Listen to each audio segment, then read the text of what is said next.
नमस्ते मित्रों, मेरे YouTube चैनल बजरंग सैनिक गुरु में आपका फिर से स्वागत है। आज हम क्रिया भाग 4 लेकर आपके सामने आए हैं। क्रिया भाग 4 क्रिया व्याकरण की जो पद्धति है उसका ये अंतिम वीडियो है। तो हम शुरुआत करते हैं। क्रिया भाग 4 में हम पढ़ेंगे आज प्रयोग के आधार पर क्रिया के अन्य रूप। हमने कर्म के आधार पर पढ़ लिया, हमने संरचना के आधार पर पढ़ लिया, अब हम पढ़ेंगे प्रयोग के आधार पर क्रिया के अन्य रूप। तो शुरुआत करते हैं। सबसे पहले हम यहां पढ़ेंगे 1 2 3 4 5 6 और 7 क्रियाओं के रूप हम पढ़ेंगे। सबसे पहले है सहायक क्रिया। सहायक का शाब्दिक अर्थ होता है सहायता करने वाला। इसका मतलब है कि वाक्य में मुख्य क्रिया की सहायता करती है, मुख्य क्रिया की सहायता करने वाली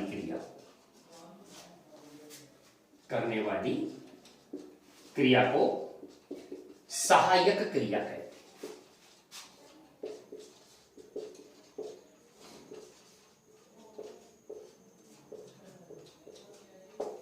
ये वाक्य में मुख्य क्रिया की सहायता करती है। सहायता से क्या मतलब है? मतलब यह है कि मुख्य क्रिया जब स्वतंत्र रूप से प्रयुक्त होती है तो कहीं आज्ञार्थक हो जाती है, उपदेशात्मक हो जाती है, विभिन्न प्रकार के काल, पक्ष, वृत्ति, वाच्य आदि का बोध कराने के लिए कोई ना कोई सहायक क्रिया उसमें जोड़ दी होती है। जैसे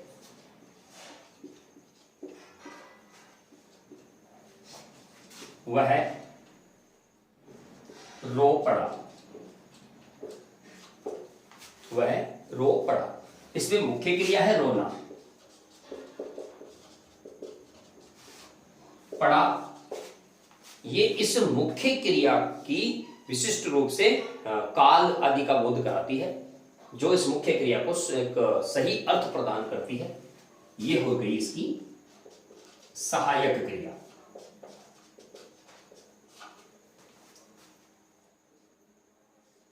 बस चलने लगी, इसमें चलना मुख्य क्रिया है और लगना सहायक क्रिया। तो सहायक क्रिया का बड़ा सिंपल सा एक फार्मूला है, ट्रिक है। मुख्य क्रिया के बाद वाक्य की समाप्ति से पहले ये इसका प्रयोग किया जाता है। तो ये थी सहायक क्रिया। कुछ सहायक क्रियाएं हैं जैसे है यानी होना, बनना,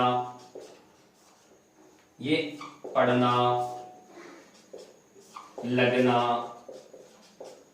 ये सहायक क्रियाएं हैं कुछ। इनके अलावा भी बहुत सारी सहायक क्रियाओं का प्रयोग किया जाता है। तो हमारा सबसे पहला बिंदु था सहायक क्रिया। ऐसी क्रिया जो वाक्य में मुख्य क्रिया की सहायता करती है उनको सहायक क्रिया कहते हैं। इससे पहले मुख्य क्रिया आती है, मुख्य क्रिया के तुरंत बाद सहायक क्रिया आती है। और अब हम सहायक क्रिया के बाद पूर्वकालिक क्रिया की चर्चा करें। पूर्वकालिक क्रिया, ये पूर्वकालिक क्रिया, जैसा कि इसका नाम है पूर्वकालिक क्रिया, तो इसका मतलब है कि वाक्य में एक कार्य या एक क्रिया संपन्न होने के बाद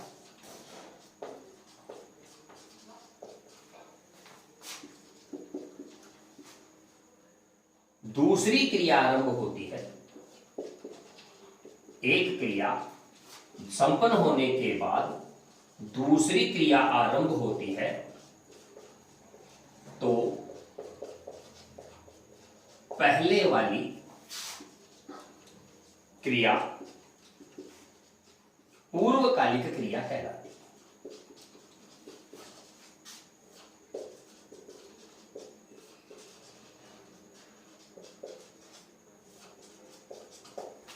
हम इसको यूं समझ सकते हैं कि कोई व्यक्ति है जो एक काम करते ही दूसरा कार्य शुरू कर देता है, तो जिसने जो पहला काम किया उस क्रिया को हम पूर्वकालिक क्रिया कहते हैं। सामान्यतः इसकी पहचान है, इसकी जो पहचान है वो है क्रिया प्लस कर, यानी क्रिया के साथ कर प्रत्यय का प्रयोग किया जाता है।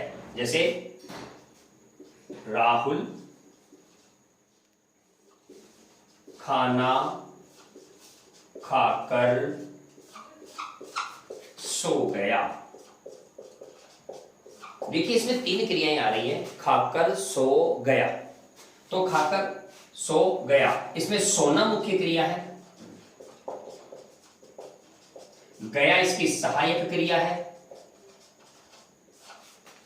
अब खाना खाकर सोया, इसका मतलब खाना खाने के बाद तुरंत वो सो गया, तो ये पहले वाली क्रिया है, मुख्य क्रिया से पहले वाली क्रिया, इसका नाम है पूर्व। पूर्व यानी पहले, जो क्रिया मुख्य क्रिया से पहले आती है। तो इसका मतलब है खाकर जो क्रिया हुई वो हुई पूर्व कालिक। तो इसको आसानी से पहचान सकते हैं। खाना खाकर सो गया, चाय पीते पीते अखबार पढ़ने लगा, चाय पीकर अखबार पढ़ने लगा। तो इसमें पीकर कर शब्द का प्रयोग किया जाए, कर या के, तब वहां पर पूर्वकालिक क्रिया होती है। वह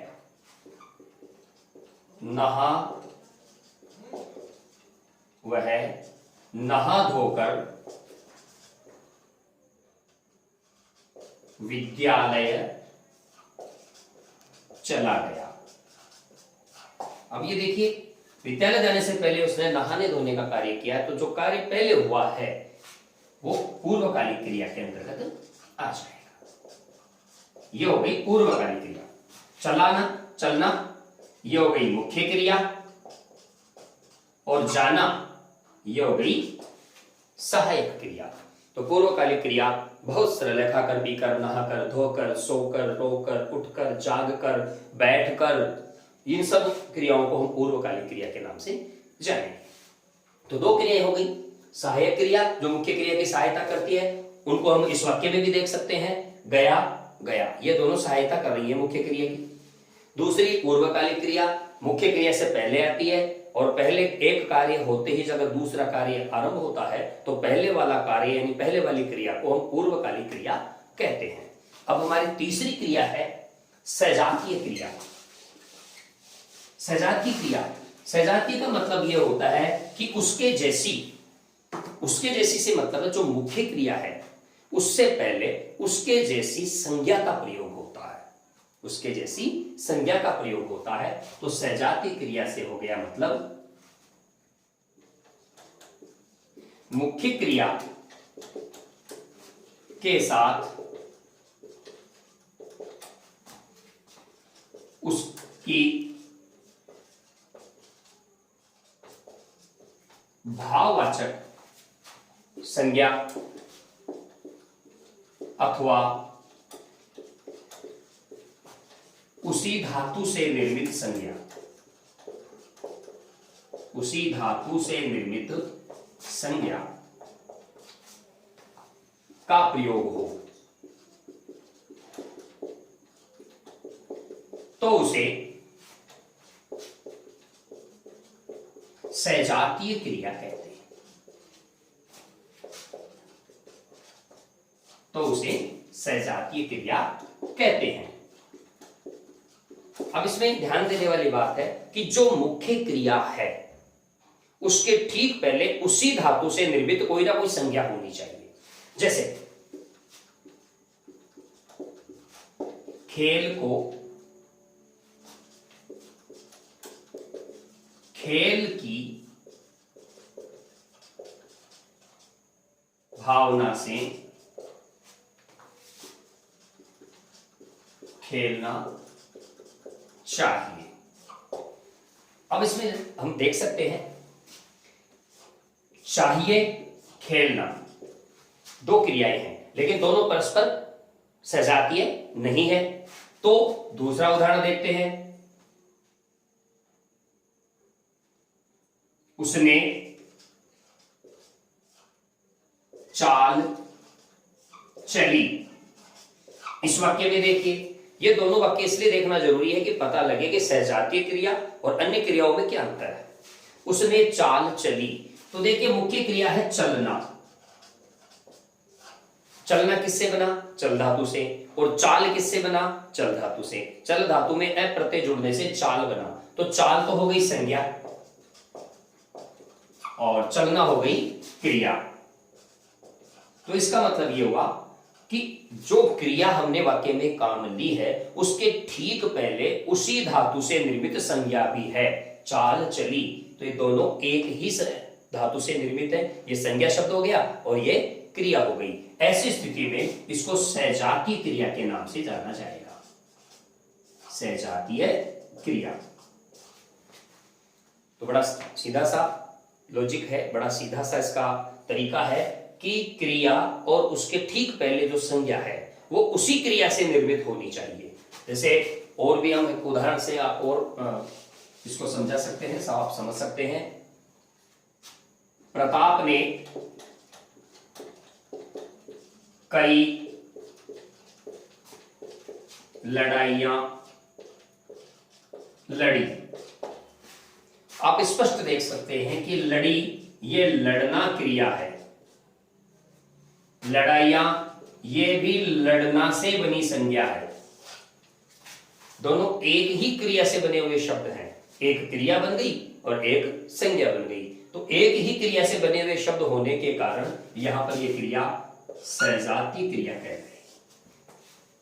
तो बड़ा सिंपल सा इसका तरीका है, आपने इसको समझा होगा। सहजातीय क्रिया तीन हो चुकी है, सहायक क्रिया, पूर्वकालिक क्रिया और सहजातीय क्रिया। अब चौथे नंबर पे है विधि क्रिया। हम चौथे नंबर पे विधि क्रिया को जानने का प्रयास करेंगे। विधि क्रिया क्या है? आज्ञा का भाव होने पर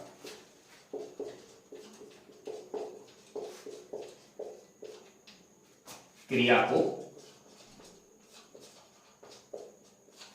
विधि क्रिया कहते हैं। इसका मतलब यह है कि जिस क्रिया का हम प्रयोग कर रहे हैं उस क्रिया में आज्ञा का भाव होना चाहिए, आदेश का भाव होना चाहिए। जैसे रमेश चल घर चल, चल घर चल। यहां पर रमेश को घर जाने की आज्ञा दी गई है। आज्ञा दी गई है, आदेश दिया गया है। इसका मतलब इस क्रिया का नाम हो जाएगा विधि क्रिया। इसको आदेशार्थक क्रिया भी कहते हैं, आज्ञार्थक क्रिया भी कहते हैं। जैसे मोहन सुधर जा, तो सुधर जाना, सुधरना, सुधरने का आदेश दिया गया है, सुधरने की आज्ञा प्रदान की गई है, इसलिए यह सुधरना विधि क्रिया के अंतर्गत आ जाएगी। आओ इधर बैठो, आओ इधर बैठो, बुलाया गया है आदेशित करके और बैठने के लिए उसको आदेशित किया गया है, इसलिए यह भी विधि क्रिया का ही रूपांतरण है। और विधि क्रिया को आज्ञार्थक क्रिया भी कहते हैं। विधि क्रिया को आज्ञार्थक क्रिया भी कहते हैं। तो मित्रों, सहायक क्रिया, पूर्वकालिक, सहजातीय और उसके बाद विधि क्रिया, क्रिया के जो अन्य प्रकार हैं प्रयोग के आधार पर। अब हम पांचवा प्रकार पढ़ेंगे, अपूर्ण क्रिया। वैसे मैं आपको बता दूं, अपूर्ण क्रिया हम पढ़ चुके हैं। अपूर्ण अकर्मक और अपूर्ण सकर्मक, ये वही अपूर्ण क्रिया है।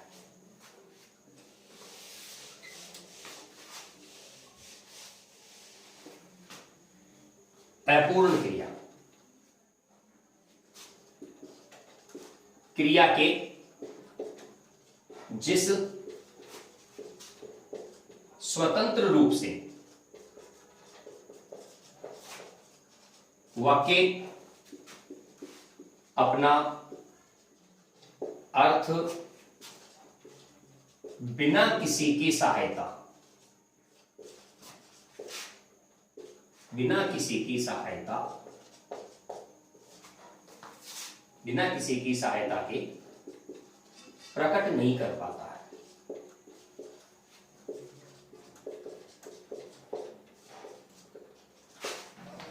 क्रिया को अपना अर्थ प्रकट करने के लिए किसी ना किसी की सहायता लेनी होगी, तब वाक्य में उस क्रिया का मूल जो अर्थ है वो सामने आएगा। हम इसको यूं समझ सकते हैं,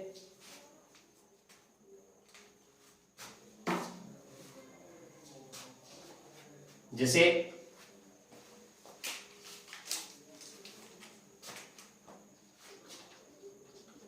जैसे वह बन गया, वह बन गया, वह करता है, बन गया क्रिया है, लेकिन क्या बन गया यह प्रश्न अनुत्तरित रह गया। तो इसका मतलब है हमें यहां कुछ ना कुछ किसी न किसी पद की सहायता लेनी पड़ेगी। चूंकि बनना क्रिया कर्मक है तो कर्म की सहायता हम ले नहीं सकते, कर्म की सहायता नहीं लेंगे तो फिर हमें कर्ता की सहायता लेनी पड़ेगी। तब हम कर्ता का कोई विशेषण, कर्ता का कोई पूरक वहां काम में लेंगे उस क्रिया को के अर्थ को प्रकट करने के लिए। तो वह मूर्ख बन गया, तो ये हो जाता है पूरक। कर्ता का पूरक होने के कारण इसको कर्तृपूरक के नाम से जाना जाता है। और कर्तृपूरक होने के कारण इस क्रिया को अपूर्ण क्रिया कहा गया। क्यों? क्योंकि इस क्रिया ने अपना पूरा अर्थ प्रकट नहीं किया, वाक्य के अर्थ को स्पष्ट नहीं किया।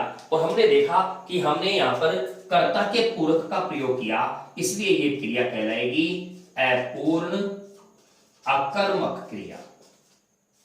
ये क्रिया क्या कहलाएगी? अपूर्ण अकर्मक, जो हम क्रिया भाग 2 में, क्रिया भाग 1 में पढ़ चुके हैं। दूसरा इसका उदाहरण,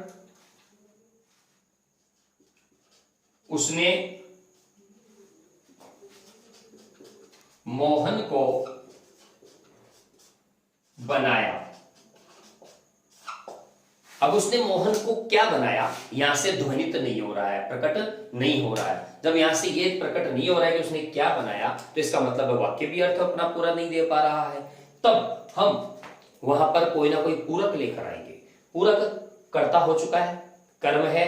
हम पहले कर्म के प्रकरण में पढ़ चुके हैं कि कर्म को का प्रयोग सजीव के साथ तभी किया जाएगा जब क्रिया द्विकर्मक होगी। तो यहां पर हमें उसको दूसरी चीज लानी पड़ेगी, और वो क्या है? उसने मोहन को बनाया। क्या बनाया?